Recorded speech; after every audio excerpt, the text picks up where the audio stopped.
And I want to know, besides thinking harder and learning from your own mistakes, what are the most effective techniques you've used to minimize the mistakes? Yeah, well, we made mistakes, we'll make more mistakes. We think not so much, we think in terms of not exposing ourselves to any mistakes that could really hurt our ability to play tomorrow. And so we are always thinking about, worst case situations. And there are, on the other hand, we have a natural instinct to do things big, both of us. So we have to think about whether we're doing anything really big that could have really terrible consequences. And I would say this, that I don't worry much about mistakes. I mean, the idea of learning from mistakes, the next mistake is something different. I mean, so I do not sit around and think about my mistakes and think about things I'm going to do differently in the future or anything of the sort. I would say that you may get some advantage. I think I've learned something over the years. I haven't learned more about a basic investment philosophy. I got that when I was 19, and I said, look, I think I've learned more about people over the years, and I'll make mistakes with people, and that's inevitable.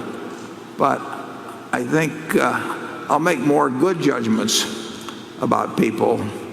I'll recognize the extraordinary ones better than I would have 40 or 50 years ago. So I think that improves, but I don't think it improves by certainly any conscious sitting around and focusing on what mistake did I make with that person or this person. I just don't operate that way. Charlie? Well, Warren, I would argue that what you've done and what I've done to a lesser extent is to learn a lot from other people's mistakes.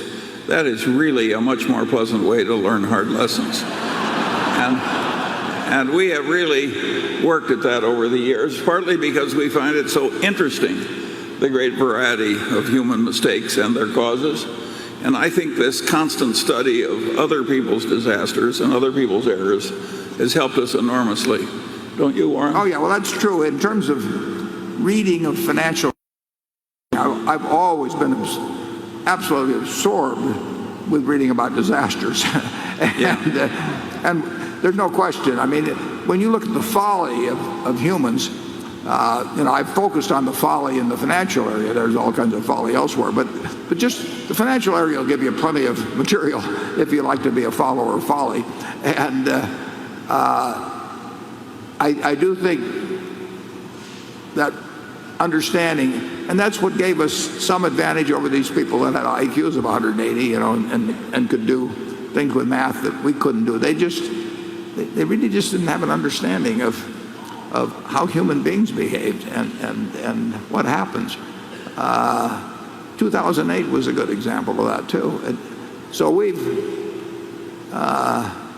have been a student of other people's folly, and it served us well.